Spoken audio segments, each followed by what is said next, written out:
Okay, so on behalf of the WASP project, I'd like to welcome everyone to this webinar focused very specifically on the engineering aspects of wind-assisted propulsion and installation. This webinar is hosted by Netherlands Maritime Technology, and they are the lead on the WASP project. And for those of you who don't know me, my name is Gavin Allwright, and I'm the Secretary General of the International Windship Association, and we are the communication work package leader.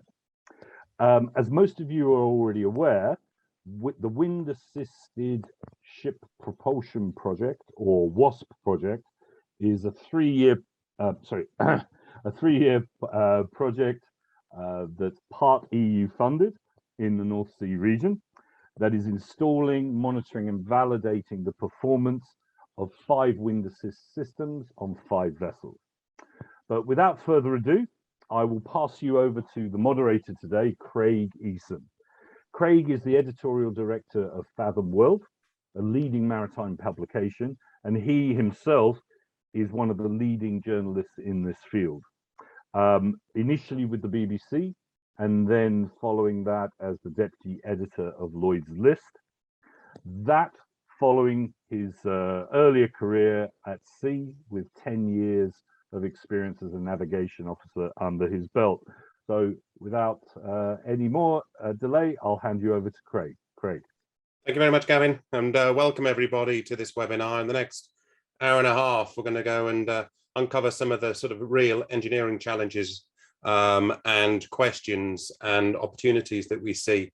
And we're going to use the experiences within the WASP project to do that. Now, hopefully you can all see my screen. As Gavin mentioned, the WASP project has a number of work packages, and this webinar is mostly, we're going to be looking at what comes out of work package number 3, the engineering of the propulsion technologies here with KU11. So what we have today is myself from Fathom World, and I host the Aronnax podcast, where I've interviewed a number of people involved in the wind propulsion technologies over the years. And our panel of experts today is Joshua Lacey from KU11. I've spelt that wrong. Sorry about that, Josh. But he's going to be giving the overview of some of the projects, particularly from the engineering side. Frank Nieuwenhuis from EconoWind about the systems that they are actually installing. And then from Johan Boomsma from Boomsma Shipping, his experiences of having one of the systems installed on a vessel. And then after that, it's more about question and answer. So this is where you, as the other part of this webinar, are welcome to add your thoughts and comments around the engineering context. You can raise your hand and we can open up the microphone if you want, or you can put something into the chat. And I'll ask Gavin then to help me with the moderation of that in the last part of the webinar. So if everybody just keeps their microphones on mute for the time being, but we'll have plenty of time afterwards to have chat. So Joshua, if I could hand over to you next, please, and I'll just move on to the slide for you. Sure, of course. So yeah, this is just a brief introduction of myself. So I'm a Faculty of Engineering Technology here at KU Leuven within the Department of Mechanical Engineering. Very broadly speaking, my research is focused on decarbonization of both transport as well as power generation. So transport can, of course, be land or sea-based. I'm not partial to either one and interested in all kinds of applications. And currently, I'm the lead for Work Package 3, which is really the focus of this webinar. So we probably go to the next slide. So this is just a very brief overview. It doesn't even cover all of the technologies and the ship owners that are present in the project, but we have a number of wind propulsion technologies that across 5 different ship owner partners as part of the WASP project. And so a big part of this project is to conduct sea trials, right? And so with these sea trials, we actually are able to generate this real world data set to evaluate the performance of these technologies in a real physical setting. So before this point, really the data is very limited. So that's, you know, of immense importance and use to not only the research community, but of course to industry as well, to understand the savings that can be realized.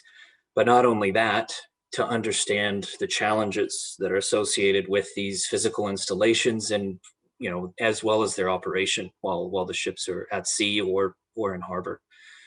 You can go on to the next slide.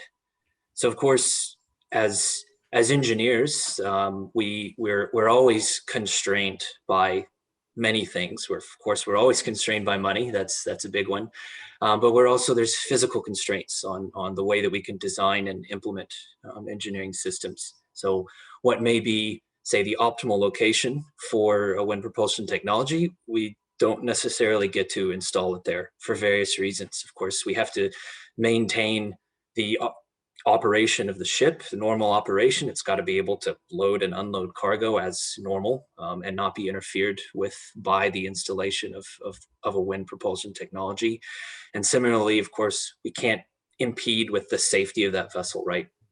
Still have to have visibility from the bridge, can't block visibility, or navigation lights or various other safety features. So there's quite a few regulatory constraints and just practical constraints that of course come into play where we locate these wind propulsion devices. You can go on to the next slide.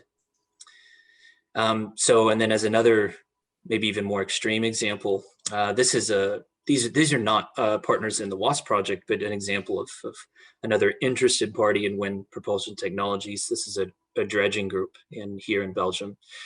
And they're very interested in outfitting some existing vessels with a wind propulsion technology, potentially a Flettner rotor. But as you can see from these pictures, there's not very much space to do it. So on the deck, sort of in the middle, the top picture probably illustrates it a bit better.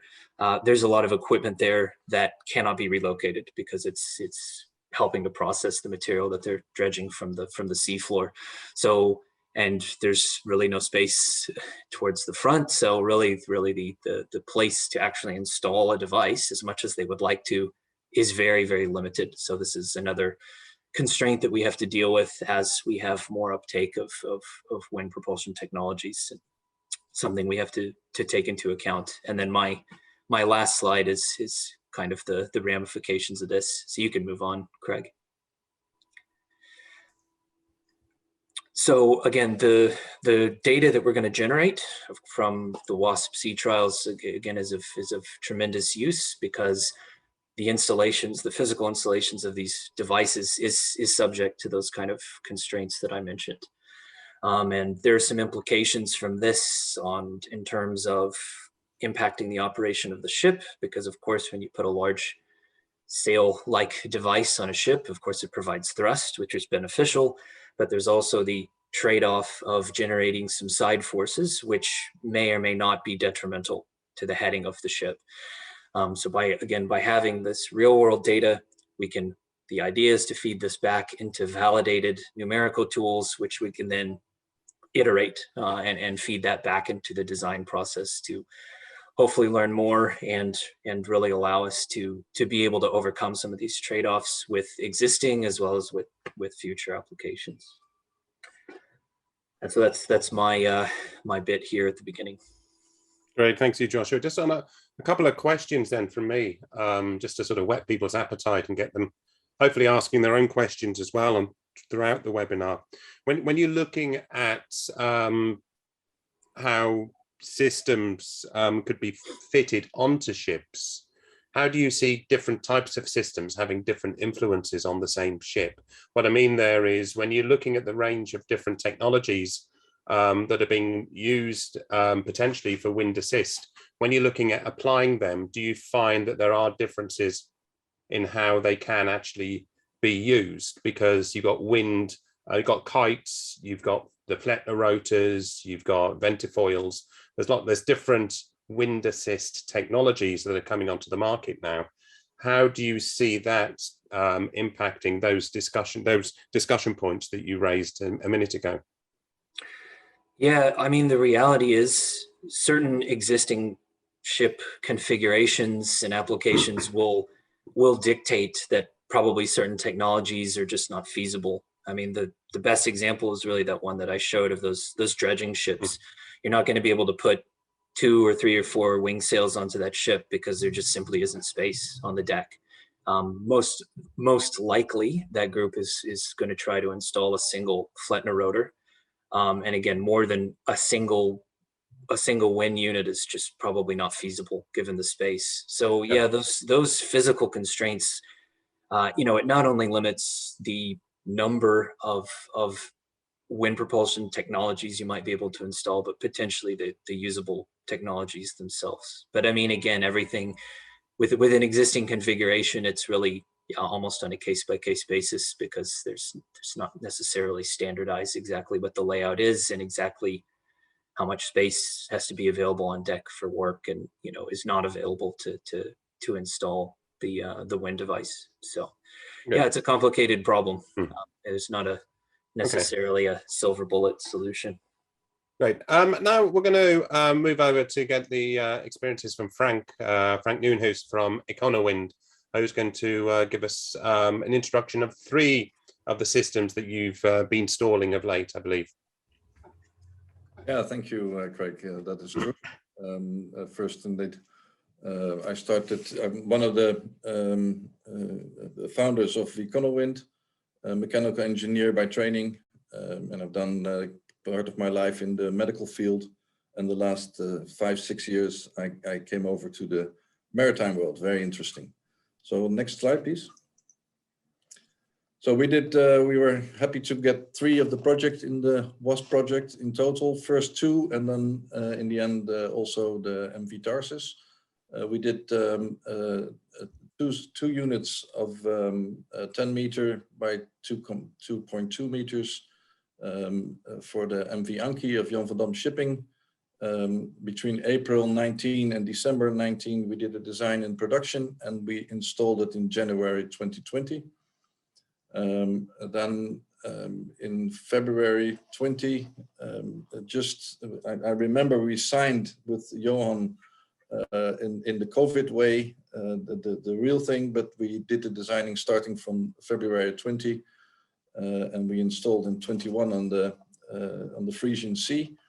And on all 3, on the left you see the design, and on the right the actual installation. And on the Tarsus, we started in October 20 after another partner left in the project.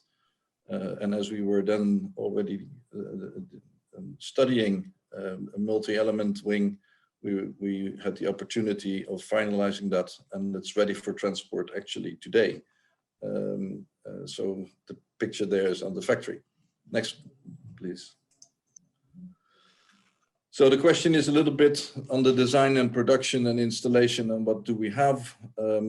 Design process, really, it starts with some sketches, and then you make some 3D design, and then of all the parts, and do some finite element research. So you do the calculations on how it works and start building. Here you see the picture of the wings of the Anki in process, and the big bearing when it just was mounted for the first time. Next, please. Installation, it took a few days, and it was done during the 5 years dry dock visit of the Anki. And in the end, it was good that we had 6 days, because a retrofit like this that is actually fitted totally to the ship, where the hydraulics and the electronics are not in one system, but they are underneath deck, all the cable laying and etc. We did need the 6 days. But here you see the final product just before shipment, during shipment, and during installation. Mostly sunny installation it was. And then we went sailing. So on the next one, slide. The first thing you think is that you are going to be sailing like the picture in the middle, a nice weather, but of course we do want some wind, but slowly it gets to all the other extremes. The wind is very favorable for wind propulsion, but that means that the ship does roll quite a lot. and or has quite some waves to encounter, and also sailing in the northern region, going into the Arctic, sometimes this whole system freezes down. We do have some data, which is part of the installation, is to get a total system of data collection and data sending. Also, that is seems easy in these technology days, but in the practical situation of shipping, it turned out to be more difficult than we expected. But still, on the Anki, we quite have some data, which we will discuss, I think, in the next webinar. So the next picture, please. And of course, the request was also to say something about service. As this was the very first installation we ever did, we made all the mistakes you probably can make, or hopefully we didn't make all of them. But you see on the left top side, the motor we bought for the ventilators. If you do one digit wrong in the ordering of the motor, they come with the wrong paint. And so 3 months later, you can already change the motor. But that was relatively easy to do. We had some 12 service jobs on this, on the Anki, especially the first 3-4 months, and then it slowly got down. What didn't help is that one of those waves also hit the wing, which we didn't anticipate to give that much of a dent, but it was fixed within a few weeks. Next picture, please. As in the project, the people of the project know about it. There was the plan to make an extension of 6 meters on the Anki to increase the propulsion power. We actually made it and tried to install this, or actually installed it 2 months ago. And then you find that you did make a mistake on the strength of the hydraulics, and it was just too heavy. So at this point, the extension will still take place, but it will be limited to 3 meters. And it's one of the things you encounter when you do designing, as Josh was saying, on some of the problems you have to do. One of the things is everything has to be the right size, and unfortunately, the basics was not strong enough, or the hydraulic pressure was not high enough. So we probably will make a 3 meter extension in 1 or 2 months. It's currently being made. Next picture, please. So from that on, after that installation, we started on the Frisian Sea, and Johan will talk about it a little more, so I will go a little faster over that one. But basically, it was the idea of Boomsma Shipping to put that system on a flat rack, so they could move it by their hedge crane. So we designed together a kind of a container base flat rack system, which was delivered to us as a total subsystem. We did the production, and here you see the 2 steps, just the beginning of the wing and the end of the wing, and also the installation. But as Johan will speak about that, I will skip for now. But the total process, you can say something like the process of the Anki, but a little bigger. Next picture, please. In the end, it sailed, and as I said, Johan will say a little bit more about it. But here already the lessons learned from the Anki was included. Still, we did have some 5 service visits up to now. But indeed, by having this flat rack, the total installation was not 6 days, but it was done within a day. Some of the service visits were because, and that's what you get in shipping as well, the ship was in harbor in Harlingen just around the time we were ready with the production.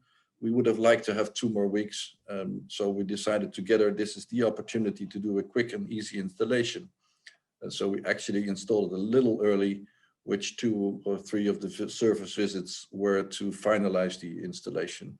And I think after that, by now, we also get some data and analyzing that now. Okay, next picture, please.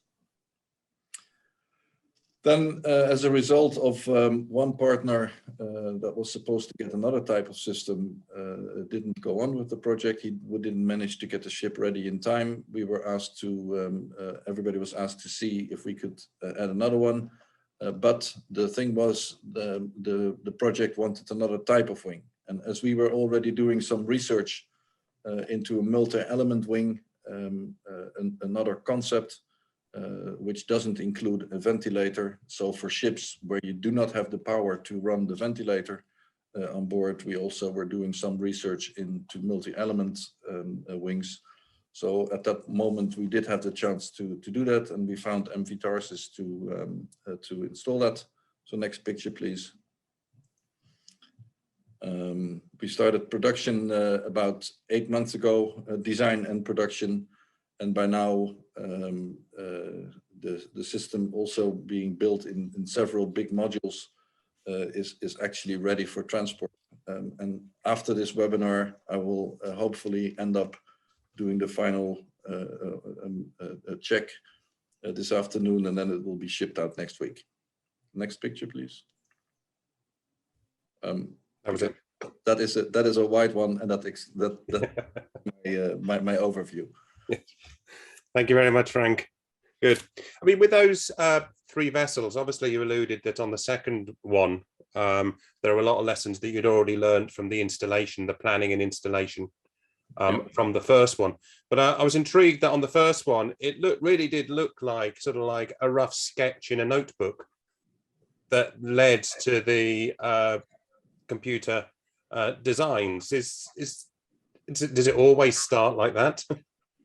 It starts even one step before that. That's when you wake up 6 o'clock in the morning and you still have half an hour to think about things. You visualize it in your brain. You make your hand sketch in order to discuss with internally. But normally, indeed, that is a stage that it starts with. Just the normal hand sketch. Every design starts that way. Because you have to explain your engineers what they should draw in the computer. But today, the 3D designing is really the real first step. But I found that sketch, so I thought it was that. And that, when it comes to the planning and the actual installation, the nuts and bolts parts of this, obviously you alluded to the motors on the first system and how you had to rethink what motors you had because you made a 1-digit error in the motors. But how much of the equipment is kind of off the shelf equipment? I realize the actual foil or the ventifoil itself is bespoke, but the engineering, sorry, the motors, the cables, the hydraulics and all of that, how much is actually kind of off the shelf stuff that you can order that you don't need bespoke? That's a good question. Now, really, the wing itself is all new, but all the other stuff, it's just impossible to engineer a sensor. So you have to buy all that. But luckily, that is all available. But the problem, indeed, in this standardized equipment like that motor, you discuss with the supplier very much what the use is going to be and how it's going to be. And in the end, you have to write you get different orders, and then you have to write the actual purchase of that part. And then it says something like CV3 or CV2, and CV3 is the one paint, and CV2 is the other paint. So it's little mistakes like that you encounter. But to answer your question, really, all the nuts and bolts, really, there's only one way to do, and that's use standard equipment. Yeah. Yeah, and that makes it a lot easier and quicker to install, get things planned and installed, and keeps the costs down. Joshua alluded to the costs earlier. I guess standard bits and bobs and nuts and bolts is a good way to try and keep those costs down. Yeah, but indeed, it also involves many more people and organizations and cooperations, which is right away the chance of making these little mistakes. Yeah. It's a mistake, and then you have to do some service. But and I think every supplier has those kind of trouble. Sure. Sure. Let's move on then to getting this experience then from Johan. Johan Boomsma from Boomsma Shipping. As Frank said, you've got one of the Econowind systems on board. So let's hand over to you now, Johan, to get your thoughts on this. Yes, thank you very much, Craig. I'm Johan Boomsma, Boomsma Shipping. it's a family-owned business, and a long time ago we already concluded that the business was not. It was not. We had been in a quite down market, so we had to look at other opportunities. So initially it started by fuel saving, just by reducing engine power and so on. But in the end of the day, it proved to be one of the things that we were focusing for a long time. Also, it has some environmental impacts. And then at a sudden, I came in with a New Year's reception in Groningen, and well, there in front of the entrance there was a demo version of the EconoWind installation in a big container. I think that was the first one that Frank built. And it was just in front of the entrance, and I was immediately attracted to the idea, having some wind, adding some propulsion to the vessel. So I would say that at that time my interest in those devices started, and we kept contact, and after a while we started, like Frank already explained, to sign a contract as part of the Interact program, which is of course enabling developments like this. And I think that's really need to be said, that without those funds it would have gone probably a little bit less fast, because you see around a lot of developments on wind propulsions, because it definitely will be one of the opportunities to decrease the emissions in the end of the day. It's free, it's interesting, it's not the solution at itself, but it definitely it definitely will help. Technical wise, maybe we can go to the next slide, please. Technical wise, I think this is not the right one. This is the only one I've got for you. Is it that one? This one, yeah. Okay. Yeah. So the first one we can skip. Just one. So first of all, it started with the interest, as I explained, and then we started discussing how we could install those devices on one of our vessels. We of course had seen the installation on the Anki, which was a fixed installation on the forecaster of the vessel, and this was not what we wanted. We had more.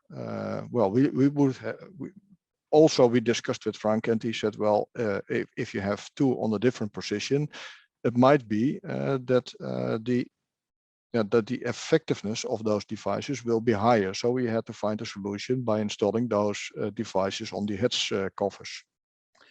Originally, it was in a container, and well, as you can see, maybe on the photo behind me, there was we have no hydraulic folding patent for the heads covers opening, but just by a gantry crane. And by having those installations on top of the hatches, then you need to pass by the heads cover crane those devices. And with the container solution, that simply didn't work. So we had some discussions on that, and we in the end of the day, it turned out that building those devices on a flat rack would probably one of the ways forward. And as said, it starts with a sketch, and Frank developed that. And well, this is how it in the end then moved on. On the second picture, you see the structure of the flat rack. On the third picture, you see the arrival of the devices in the port of Harlingen, and you can see them on the flat rack. And the basic idea that I had was, and it was maybe a little bit too simple, I thought when it is on the flat rack and we have those, you can connect them in the container sockets on the on board of the vessel, then it easily would be removable and to be relocated. But of course, things usually do not work out as planned. So my basic idea was that we would be able to move them to different positions to see what the result in the effectiveness would be. But during the process, we also figured out that we had to do some structural improvements in the hedge covers just to get the forces that are caused by the devices, that would be spread out in a good way and not having damages on the hedge covers, because ultimately you don't want to have the situation with those devices on the hedge covers and then there is some power on the hedges and you will not be watertight. Then you have other issues on the table, and we needed to prevent that one. So that also resulted in the fact that we had to open the hedge covers and to install some additional structure, which was done before the devices came actually on board. And of course, those devices need to be supplied by some power and some monitoring stuff. So we had also to take the cables from the aft or to the location where the devices would be set up. And then, of course, as we didn't want to see this interfering too much with the cargo operations, we had also to move the devices when at sea they are in the position to use, and in port you want to have them in the storage location. Maybe we can go to the next slide, please. So on the photo on the left side corner, you see where the storage position is, and this is this is a location on the vessel where where we don't have the cargo hold. So this location was excellent for storing, but it also means that you have to move those devices all the time by the hedge cover crane. And initially we had some difficulties with that because you need to lift them, and as you can imagine, with an ordinary hedge cover, then the center of gravity is exactly in the middle. And with those devices, it's a little bit different. So we had to overcome that during the installation by adjusting the lifting devices slightly. But after having done that, well, they will be moved easily. And initially it took maybe one and a half hour, but later on, when the crew is a little bit more experienced, then you can do it in less than 1/2 an hour. So that's not too complicated, I would say. Of course, when you are doing those test runs, then obviously you have, of course, also some other operational challenges to overcome. And one of the things was you like to see those devices setting to the wind automatically. And on the big photo, you can see on the upper side of the wings there are some measure devices.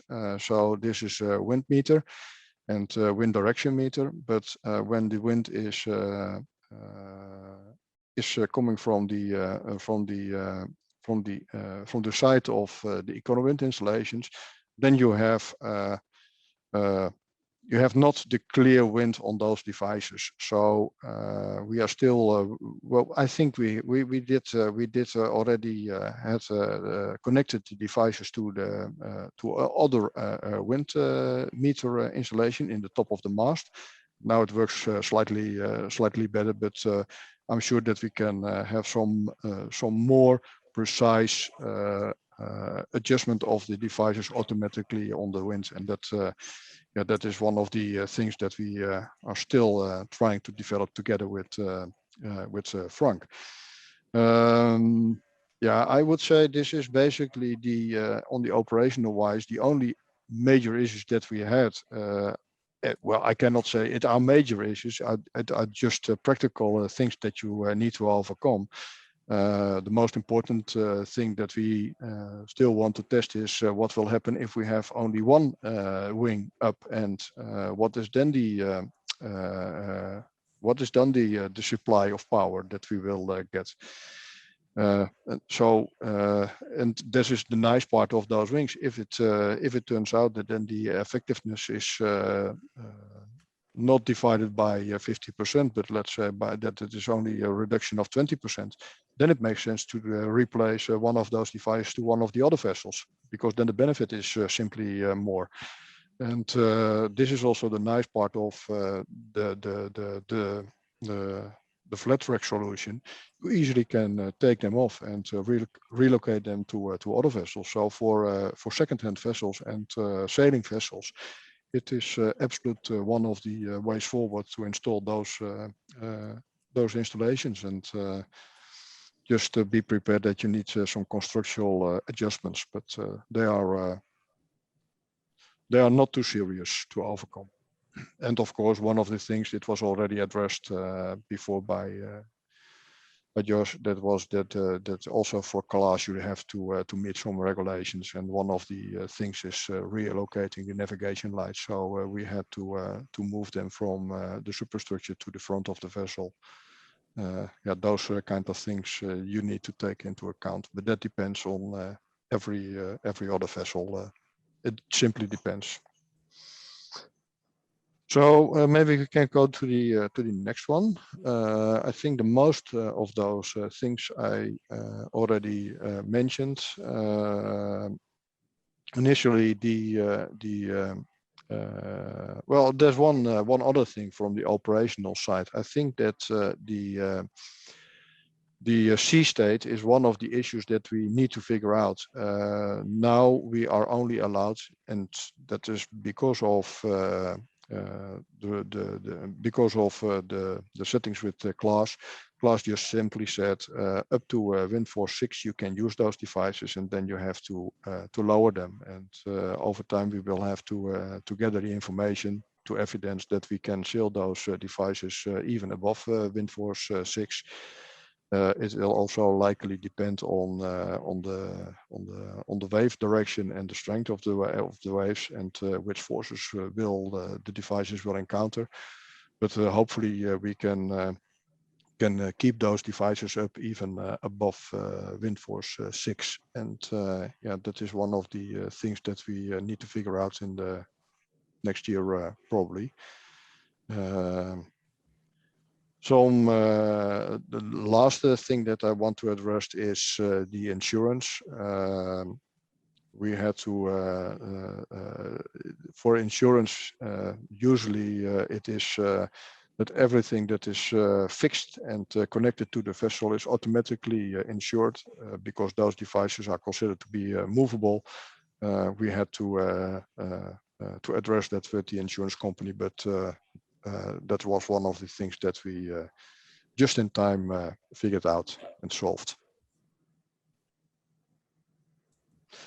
I think this was generally my view on the operational side. Good, thank you very much, Johan. Just a couple of thoughts when you were talking there, just as a kind of clarification. The two wings, they are, when they're operational, they're always in the same position on the vessel, aren't they? It's not that you adjust the operational position on the vessel. It's just that you move them when you're doing cargo operations. Yes, that's right. My initial idea was because they were installed on a flat rack with the dovetail connection, so then basically just could move them around. That didn't work out as I thought it would be, because we needed to strengthen the hatch coffers, of course. So we have picked two positions. We strengthened those hatch coffers, and it doesn't make sense to do that for other hatch coffers, of course. So we just fixed the position on the hatch coffers as a fixed location where to install those devices during sailing. And yeah, for cargo operations, just relocate them in the storage position. That's how it works. So when you were talking about the lights and that sort of, you were at least only designing it around one operational position. When you did that, you didn't have to think about multiple positions when it came to nav lights and line of sight, particularly when you're navigating. Yeah, exactly. And when you were you mentioned sort of sailing in heavy weather. Is the system, or does it automatically fold down then from the bridge? The officer on watch can easily lower the system remotely back into the flat rack. It is as simple as it can get. Just press the button, and there is always a backup system in place. So you can also do it manually, but obviously it's more convenient for the crew just pressing the button. Yeah, yeah. And how much training did they get in terms of the actual design of Frank's system, so that if something went wrong while they're out at sea, the engineers have got the capability to go and do what they need to do if pressing that button didn't actually work? The training was during the installation. Of course, we had to do the test runs by raising them and lowering them and putting them in storage position. And of course, Econowind was present at that time, just to advise and recommend how to do it. And it's all done by experience. It's not too complicated, honestly, to move those devices, because you can just see them as an ordinary head cover. So and the crew is experienced by moving those head covers. So it's not too complicated, honestly. So and of course, an engineer of Econowind joined during the first 2 months just to fine-tune and to gather information to see how it works and so on. So yeah, but I can imagine that when it is serial production, that it will not be like that. But this is all building up the experience. And I've got a question from Sylvian Fagwed here from on the chat, asking: Have the crew? Have you noticed that the crew have changed their way of navigating, allowing more changes of course to take better advantage of wind? Not specifically, because we are sailing the vessels, and the Frisian Sea is sailing between the Baltic and the continent mainly. So you have to alter course as it comes, because you have all those navigation prescriptions and demands. So you have to follow that. So the flexibility on sailing the optimum course for the wind, yeah, that is not. That's not how it works yet. Maybe that will come, but not yet. And in terms of, from John Buckingham, a question here relating to automatically adjusting to the right angle of attack to get the most out of the relative wind direction coming across the vessel. Does it do that automatically? Maybe I could go to Frank for that in terms of some sort of insights on the way the systems, both systems perhaps, that you've got respond automatically to the relative wind flow. Yeah. Basically, it runs totally automatic, and it's measuring the wind. And then, as a result of the research we did, we know in which angle relative to the wind we want to have the wings. What Johan was saying is that there is indeed a thing on what is the real wind that the wings are encountering. We were first measuring to the side of the wings at the Frisian Sea, but then when the wind came from port side and the wind measurement was behind it, it was actually standing in the wind shadow of the wing itself, and therefore not measuring correctly. But then we changed the position to the on top of the superstructure. But then, due to the wind that doesn't really follow what you want, it just follows itself. So the superstructure has a little different wind angle on top of the superstructure than you encounter at the wind. So we're still looking at that and doing some measurements with Marin together. We have done the first study on that with a LiDAR to see that influence. And on the other hand, we're designing a way to put the measurement in the right spot relative to the wing. But then you have all those little things, again, like Jos was saying, to take into account. When you fold them, they also are going to fold. You don't want in the operations that they are going to break down. So that's typical mechanical work. And one of these days, we will probably optimize that further. But principally, it's an automatic system. And I think if we do it by hand, you can sail a little bit more optimal, because you can really look at it and use your intelligence. But from the operation side, we always said it has to be automatic. And Johan, I'm guessing when you're using when you were designing this system, the width of the vessel was a limiting factor on the height of the ventifoil. Because sorry, I just lost a few of your words. Can you repeat the question, please? I was asking. I was just commenting that the width of the Frisian Sea would obviously, its width limits the height of the ventifoil that you would be able to use.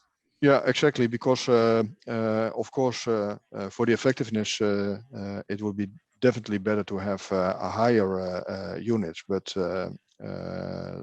as the head cover crane need to pass the devices, this was the limitation. The head cover width was basically the limitation on the length of the devices. I've got another question here. Before I do, just a reminder to everybody that you can raise your hand and ask your questions yourself if you want to, or put them into the chat. Gavin's now come back online, so he'll be able to help me moderate if I don't see any raised hands, because I can't see all of the people who are on the call with us. But I got a question here from Gorbani asking to Johan.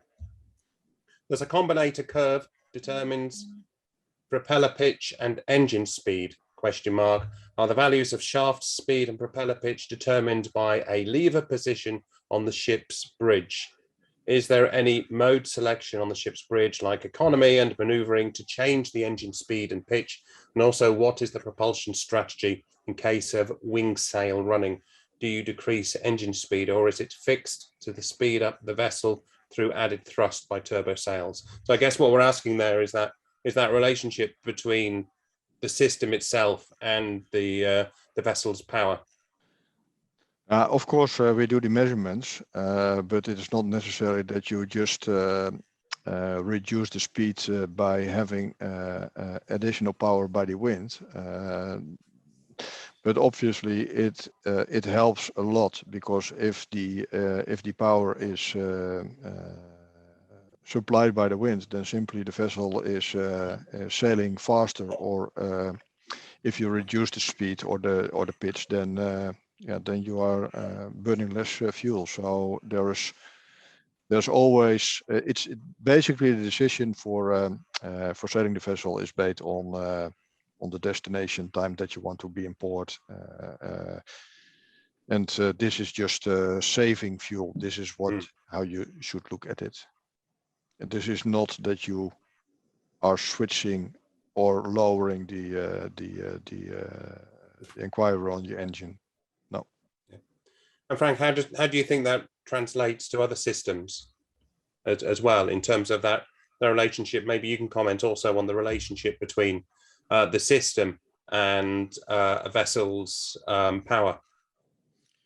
That very much depends on the original design. The bigger you make the wings relative to the size of the ship, the more important this question gets. We see it on the Anki, for example, which is an ice class. So they have a lot of power for the situation where they are running in ice, and therefore, when it's running on economical speed, and then you add the wind propulsors, then in order to reduce the motor power further, you get into the range where the motor is inefficient. So part of the efficiency you gain by having wind propulsor, you lose again if you try to slow down too much. This is a typical thing of all motors and propellers. So this is what we see and play with in these installations, and that's one of the technical things that I think is great to have this project, that we encounter those things, and then in the next designs you can do that a little better again, and know ahead of time and discuss with a customer. And with Johan and Jan, we couldn't discuss it because we didn't know this yet, and so that's about a project like this. So it's very much finding it for each kind of relative wind speed or actual wind speed, ship direction, thus relative wind speed and the particular system or height of the system, there's a sweet spot. Exactly. Where you'll get the most results out of that. Bringing the engine too low will have a detrimental effect then on the relative wind and therefore the impact on the sail.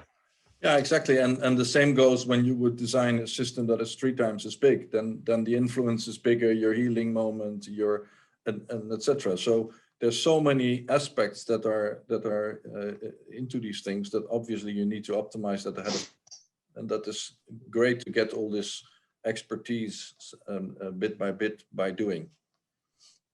And in terms of that, you referenced the size of the systems, and you mentioned this intention to raise the first one you had by 6 meters, and finding due to the hydraulics 3 meters. What other considerations have you seen? Have you seen any other considerations when it comes to scaling up the size of the systems? One of the things is the size of our crane. No, so you know, once you started a project like this, you don't start on the biggest possible unit. That is just not a smart way of approach. So it's time-wise. It is each unit will be increased. Actually, we're building now a system that is 16 meter as a standard. So it's also time-wise, physical-wise, and just each project. I think we will increase in size.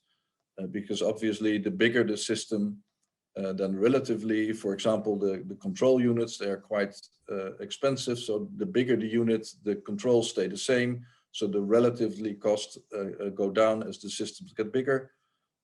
So yeah, there's many things. But then also, for example, what you said on the Frisian Sea, it has to fold sideways. So then the width of the ship is a system. So there's all kinds of things that are doing the constraints. That's what Josh was mentioning in the beginning. Yeah. And ahead of installing this, there's a question here from Tom relating to heel and yaw. How much prediction can you make ahead of installing a system in terms of the impact on the heel, yaw, and other factors on ship maneuverability and ship sailing conditions? That's maybe a question for Josh, but we know about the force that the unit will bring and what the effect is on a ship. Therefore, we work together with Connor Ship, for example, and other engineering firms, and with the universities to make predictions on that. Josh, just bring you in here.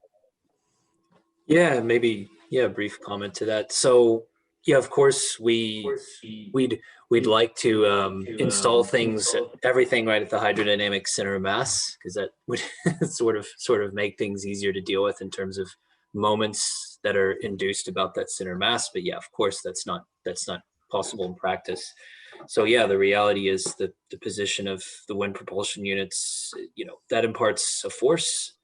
And that force has a consequence on the operation of the ship. And in fact, that's a big part of what we're doing in terms of the academic side of the WASP project, is really to use this real world data set that we're getting from the ships, from these sea trials, to validate the numerical tools, which really take into account all of these forces. Again, not only the positive forces of thrust, but also some of these side forces that can impact the ship's operation. Johan, have you had any feedback from the crews when it comes to your crew on the vessel when it comes to ship handling? What do you mean by ship handling specifically? How the vessel feels when they're sailing the vessel, how it handles in weather, maneuvering, when they make navigational adjustments to avoid other ships, for example. They do not experience too much about that, because the sailing of the vessel is done automatically, and it's all about the power, and of course the set aside effect might be well, this is probably what you are aiming at, but in the operational wise, for stability and wind moments, there is not too much influence. Okay. The units are simply not big enough. Imagine a vessel fully loaded with containers. I think that is way more difficult to operate than a vessel with two wings up. And yeah, this is also why it's regulation-wise, it's not too difficult to have this installed. And well, in our case, maybe Frank knows how that went with class on the Anki, because those are fixed. But in our situation, those devices, well, they are simply loose elements on the vessel. So we even did not need to adjust stability tables and booklets and so on. So okay. no Frank, inconvenience. maybe you could over comment there. on that then. Yeah, well, I can comment on the Anki because indeed the wings on the Anki, especially when they would have been extended, they're relative to the size of the ship. They're a little bigger than the percentages on the Frisian Sea. But still, Klaas said, "Oh, it's in the highest wind position where it's allowed to use them. The expectation is that the forces are about 25% of the power of the engine, and therefore they said it's still an auxiliary power. The main power of the motor is always stronger still than the units. So that was a big influence, and it is good because the class institutes, they also want to learn. So they go with us and we all learn together in a process.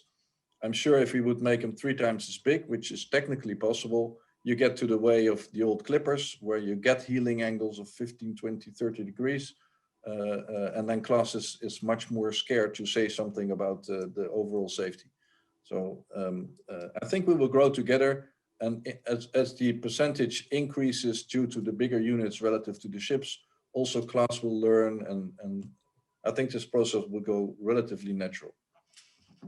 Well, just on that thought, Roberta Herman is asking about the maturity of the Ventifoil technology itself. You've just started the development of that. You're about to install it on a vessel. Is the technology itself, 2 or 3 steps behind, say, the Flettner rotor? This is a difficult question. I would dare to say no, but obviously it is. The first Flettner rotors were done 10 years ago, or maybe even 15 years ago. The real first one I think in 1897, something like that. But Kevin knows that probably better than I do. But then again, the turbo sails were done by Jacques Cousteau in the 80s.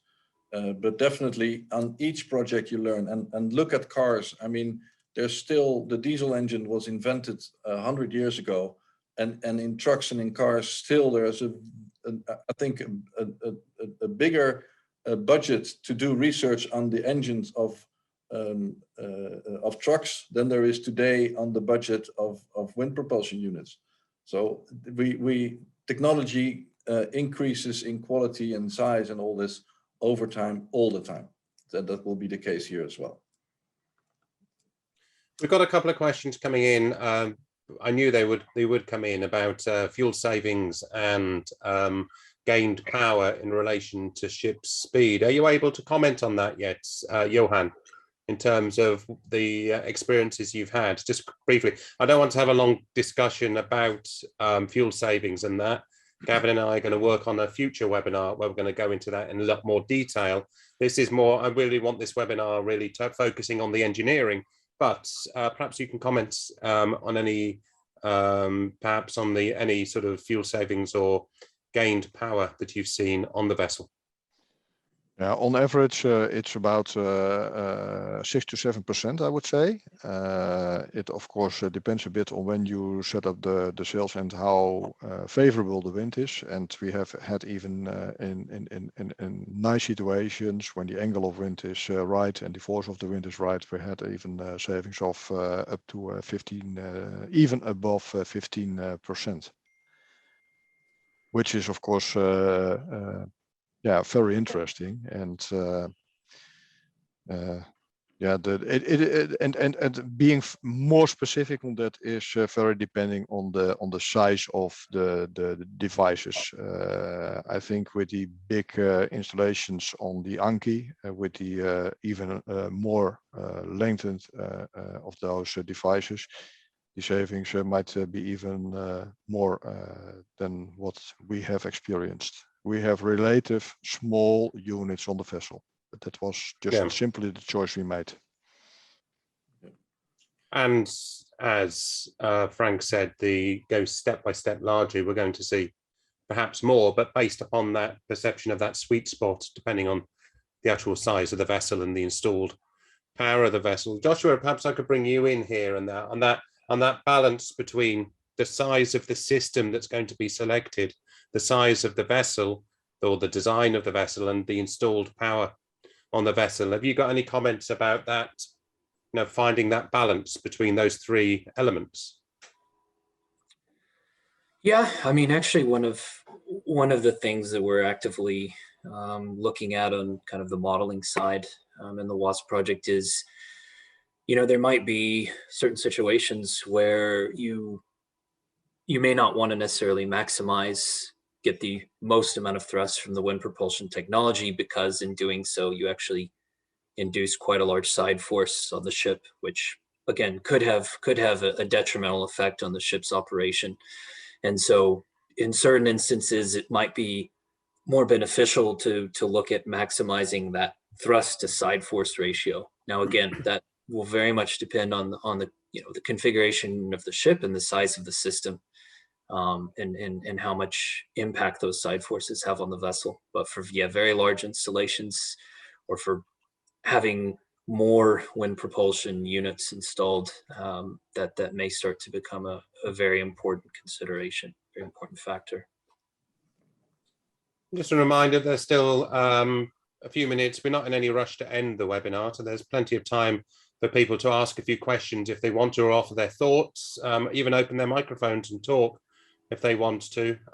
This is meant to be a thoroughly sort of open mic opportunity for people to offer their thoughts and questions here.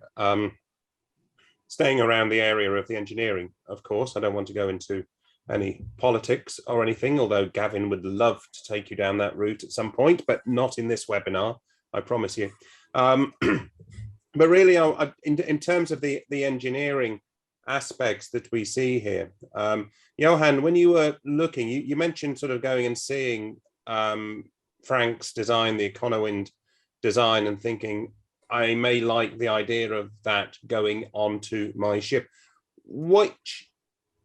At which point did you decide, okay, we're going to do this? You'd already made the decision that as a ship owner, you wanted to take some of these steps towards the efficiency and the impact on the environment of your vessels. But could you just run through that process a little bit about how you then decide, okay, we're going to put a wind technology on the ship, but boy, have I got a lot of questions before I go and actually put something on the ship. I thought you wanted to stay away by politics and economics. Well, I was thinking more about the engineering questions that you probably had as you saw it. Yeah, well, basically, sorry, but the engineering comes then with the idea and the wish to proceed with those kind of developments, because you simply see the need to do something. And we have always been early adapters or even front runners in adapting new ideas and technologies. And we had also our failures on things, but we also had a discussion with Frank. Well, you now make them of metals, but why not producing those devices by enforced carbon, for instance? Sometimes it simply starts with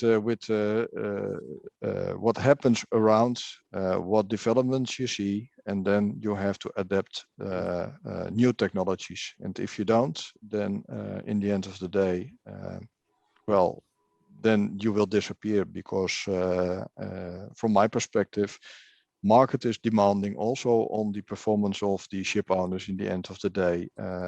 well, I don't know how much of the attendance is living in the Netherlands, but yesterday there was a huge discussion on Tata Steel and the emissions of Tata Steel, and those kind of discussions all around, they encourage us to develop those new technologies.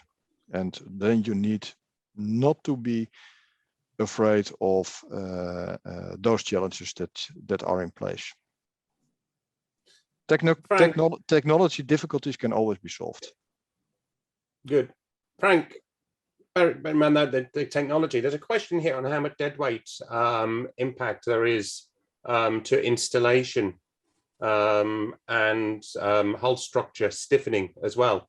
Maybe Johan can touch on that. You mentioned having to strengthen the hatch covers, Johan. But just before I go back to Johan, Frank, the question about dead weight is also around, it's something that Johan alluded to, the materials used to make the sail systems. What are they made of steel? Are they made of some reinforced carbon? Do you look at are you looking at the material that you use to reduce the weight but keep up the structural strength of the wings? Well, as we were starting to design the wings, we looked at the industry with the most experience, which is the airplane industry, and they still make the wings from aluminum. So that was our first choice. Apparently, there is some logic to that. And then we studied it and also studied indeed to go on carbon, but they would have been much, much more expensive, really incredibly much more expensive. So this is within all these constraints, this seemed to be the best choice. Aluminum is really lightweight, and the ratio between weight and strength, or stiffness, I should say, of aluminum is very good, and still it's affordable. So that is some of the backgrounds, and the system doesn't need much strengthening of the hull itself. The wings are about 4,000 or 5,000 kilos, so some 5 tons only. The most weighing part of the wings of the Frisian Sea are the flat tracks. They are more, they're heavier than the wings itself, as those are from steel. And indeed, the Frisian Sea had to be strengthened on the very local spots of the twist locks. But indeed, that was a result of the calculations. What happens in wind power 10 if the wings couldn't go down and the ventilator doesn't work, then still the force, and then it needed to be strengthened. So this is all part of the things, but the real reinforcement of the hull is relatively minor. You mentioned also, Frank, I'll go back to Johan in a second, but you mentioned that when you did the test, I think it was the picture you showed of the Anki where a wave came over the bow and dented the system. Is the design such that there are panels that you take out and put in another aluminium panel exactly, if it gets dented or something like that? Yeah, it's only the skin that was dented, and and from that experience, we already made the skin of the Frisian Sea a little thicker. And that's an optimization as well. Of course, when you keep it 1 millimeter thick only, which is needed for the wind forces, it would have been sufficient. Then it's lighter than when you do it 3 millimeter, but of course that was possible as well. So that's not one of those optimization, but the carrying structure is no problem. Same as a car, when you hit something, then the skin itself gets dented, but not the structure. Yeah. Is there anything else you wanted to add on that point there? I'm aware that we've got another question coming in. So, Johan, is there any other comments there? Sorry for the interruption. Yeah, just only one. The weight is not. The weight is not is a less matter of fact, because as Frank said, the device itself is weighing about 5 tons, and for all the critical element was basically for us the total weight of the wing and the frame should not exceed the normal weight of a hatch cover, which is in our case 50 tons. So it's way less than that. Okay, good, thank you. I've got a question here coming in from Connor. You want to unmute yourself? Oh, I can unmute myself. Thanks. Hi, I'm Connor Furstenberg-Stott with Furstenberg Maritime Advisory. We're in Sweden and we're helping the shipping industry with decarbonizing as much as we can. Thank you all very much for this fascinating seminar today. It's really interesting, and it's great to see how far the wind propulsion is moving ahead these days. It was just about a comment that you made, Frank, about but class interaction, because of course class is a critical feature here. If they don't agree to things, the whole show stops. And you mentioned that when the proportion of wind propulsion is reasonably low, they're fairly happy to approve things, but above a certain point, they get more concerned about heel angles and that type of thing.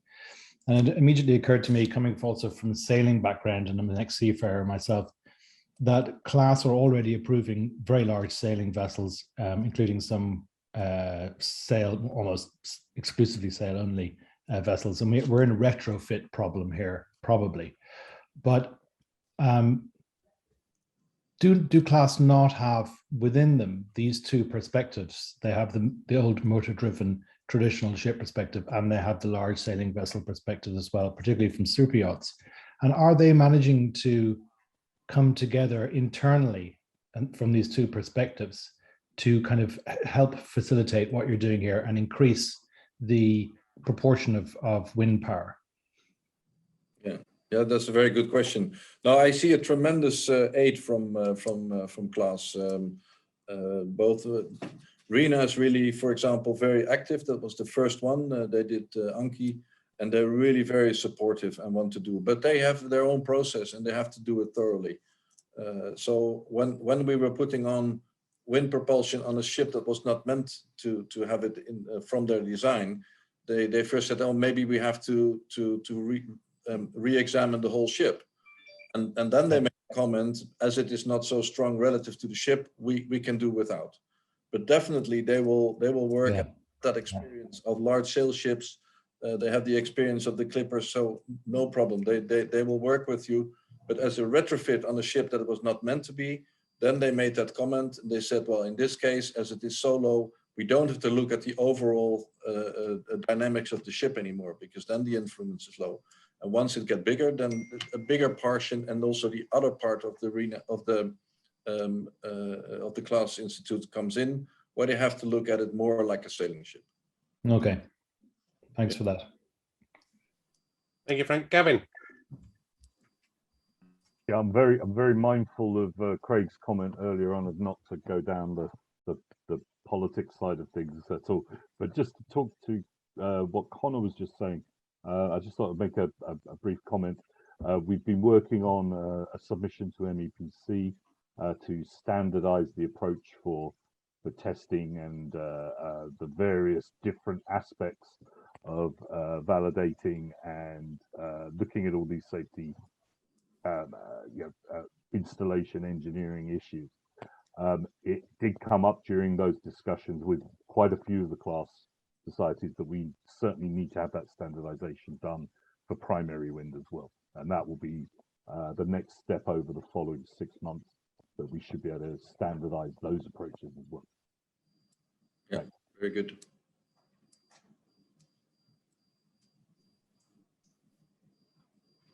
I've got a question here about a flap. I don't really understand it, but I guess it might be the ventifoil, is it, Frank? Is there any flap to increase gained thrust? Is the flap also functioning for increased thrust? What is the gained power increase? I guess that's what they mean, Frank. Yeah, well, maybe Mr. Gorbani could elaborate himself if he's got a microphone.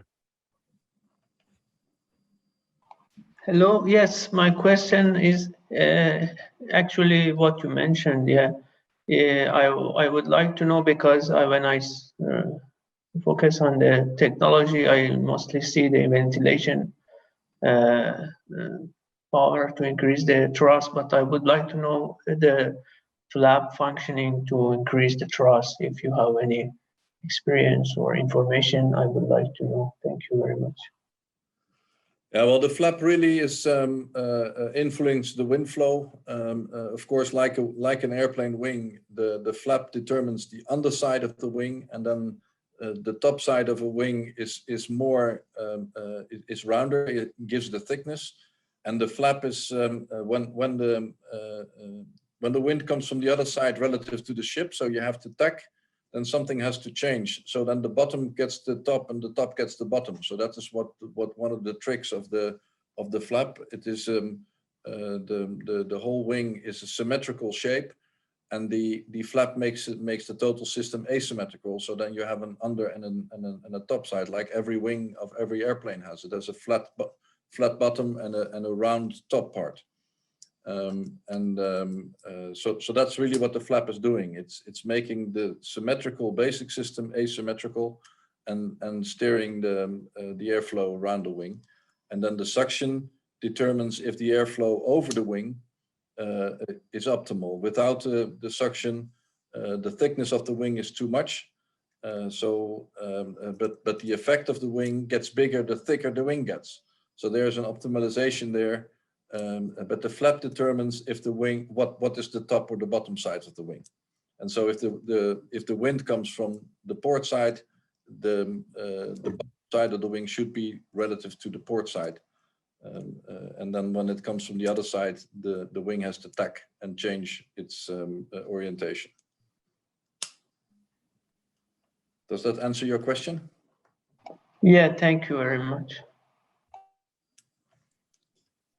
Good. Thank you very much, Frank.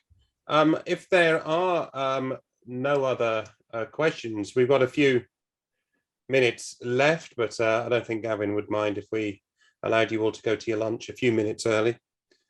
Anyway, so unless anybody's got any questions, thank you to Joshua, Johan, and Frank for your input during this last hour and a bit. It's been great. You can you'd see a message there just from Gavin saying if you do have any more questions, send them to us, and we can send them to the panelists anyway. But it's been great having this chat about the sort of the process of, from Johan's perspective, selecting a system and looking at how it's going to work, and then having that close collaboration and the chat and the work with EconoWind or any technology company. I guess the process would be similar to actually go through that engineering process and build up. And Joshua, in terms of looking at how the different systems are going to be able to give feedback, I guess, isn't it? So as it's all this learning curve that we've got from building up the scale of the system to match what we're allowed, that relationship with class as well, in terms of what we are looking at actually installing on the ship. So this is obviously a work in process. That's as much as I'm going to say at the moment. Gavin, I'll hand over back to you, and maybe you can touch on any other topics that you felt were raised, and maybe talk about some of the future webinars we're thinking about organizing later in the year. Absolutely. No, thank you very much to Craig for excellent moderation on this, and much more knowledgeable on all of those engineering aspects than I am. I'd also like to say a big thank you to Johan and Frank and Josh. I know that everybody's busy at this time of year. Frank with your installation, Johan running a shipping company, and Josh with all those students waiting to come in for the next semester. So really appreciate that. But also I'd like to say thank you to all the participants today, and some really excellent questions actually. This is not the end of the engineering discussions. We will be continuing to update the website. More materials, more publications will be coming out. So if you do want to follow this process, then please check in on a fairly regular basis. I've put the website address in the chat. So please copy that and hand that up. As Craig was mentioning, we will be having a number of other webinars coming up. Hopefully, the next one will be either at the end of this year or the beginning of next year, depending on timing. And we'll probably be covering some of the business aspects, the finance, market aspects. Then in the new year, we'll be certainly, as the results are coming in, sounds like a football on a Saturday, but as the results are coming in, the validation and performance results, when those are collated, we will certainly be running a very interesting webinar around that as well. And a lot of those questions around, sort of third-party validated, averaged out savings that we're finding with the 5 different systems, that will be a key time to have a kind of comparative analysis then. And finally, I just wanted to mention that the webinar recording will be put up probably in about a week's time on the website. So if you did miss anything, or again, if you've got any questions, then you can check the recording, but you can also send those questions to me directly on secretary@winship.org. And I will disseminate those to the relevant panelists and get you some answers. And just finally, I'd like to say thank you very much to Wineke and the guys at the Netherlands Maritime Technology for hosting this and being very patient with us with all the slight technical issues, etc. Thank you very much for that, and we will see you at the next webinar. Thanks very much. Thank you. Bye-bye.